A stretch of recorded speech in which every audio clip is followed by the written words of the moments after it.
Line কমান্ডে গিয়ে এখান থেকে আমরা মিড পয়েন্ট, এই যে দেখুন মিড পয়েন্ট ধরতে হলে আপনি কার্সরটাকে এভাবে নেবেন, নেওয়ার পর অটোমেটিক আপনি যখন মিড পয়েন্ট ওটা ধরবে ও অটোমেটিক এখানে এই যে ট্রাইঅ্যাঙ্গেল বা ত্রিভুজের যে শেপটা এটা এখানে শো করবে এবং পাশে লেখা হবে মিড পয়েন্ট। ওঠার পর এখান থেকে আমরা ক্লিক করব, ক্লিক করে সোজা নিচে নিয়ে এটার সাথে মিলিয়ে দেব। দেখুন আমরা মিড পয়েন্ট নিলাম। যেহেতু আমরা এই বিল্ডিংটি মানে 2 ইউনিটে করতে যাচ্ছি, সেজন্য আমরা এটা প্রথমে মাঝখান থেকে ভাগ করে নিলাম। এরপর আমরা কিবোর্ডের অফসেট নেওয়ার জন্য ও এন্টার 2.5 এন্টার, অর্থাৎ 2.5 ইঞ্চি করে অফসেট নেব। এপাশে 2.5 ইঞ্চি, এপাশে 2.5 ইঞ্চি নেয়ার পরে দেখুন আমরা মাঝখানের যে লাইনটি নিয়েছিলাম প্রথমে মিড পয়েন্ট, এটাকে আমরা ডিলিট করে দেব। দেখুন ডিলিট, এটা আমরা ট্রিম করবেন না, এটা ডিলিট করবেন।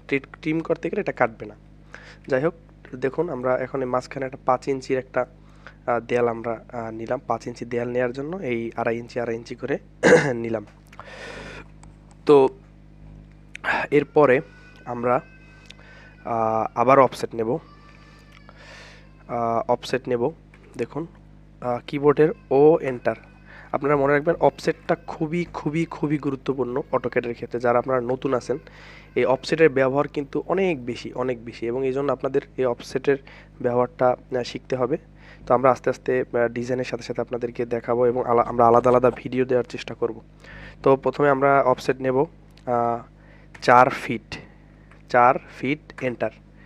4 ফিট এন্টার দেওয়ার পর এখান থেকে আমরা এদিকে 4 ফিট, এদিকে 4 ফিট, অর্থাৎ আমরা এখানে একটা সিঁড়িঘর, অর্থাৎ সিঁড়ির যে রুমটা বা সিঁড়ির যে ইয়েটা ওইটা নেওয়ার জন্য আমাদের 4 ফিট নেব, যাতে এটার কি এইদিকে 8 ফিট।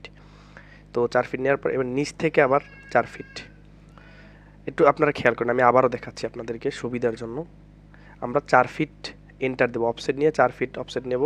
এরপর এখান থেকে 4 ফিট, বাম পাশে 4 ফিট, নিচ থেকে উপরে 4 ফিট। দেখুন 4 ফিট নেয়ার পরে এরপর আমাদেরকে আবারও অফসেট নিতে হবে।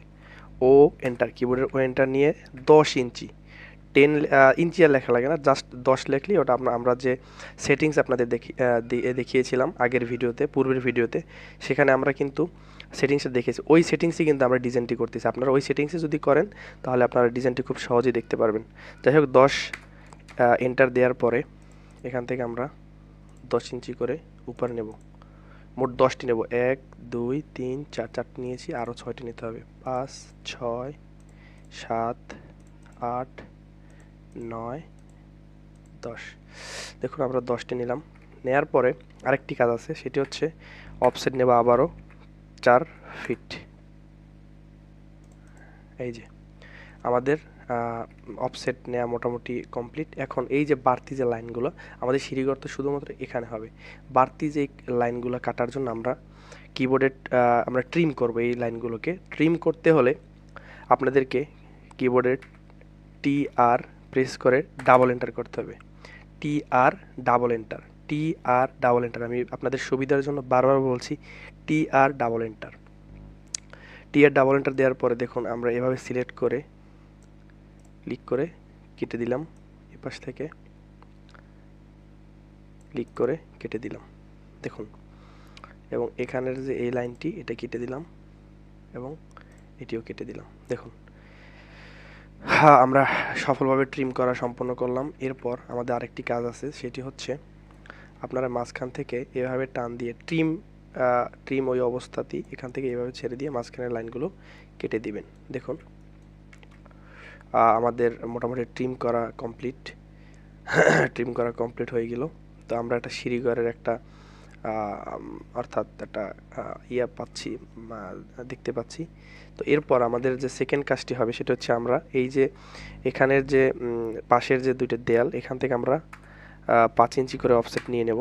দেখুন এদিকে 5 ইঞ্চি, এদিকে 5 ইঞ্চি নেয়ার পরে আমাদের এই লাইনটি তো ফাঁকা আছে, এটি পূরণ করার জন্য আমাদের কিবোর্ডের এক্সটেন্ড অপশন, যেটা EX ডাবল এন্টার, দেখুন এভাবে ক্লিক করলে এটা মিশে যাবে।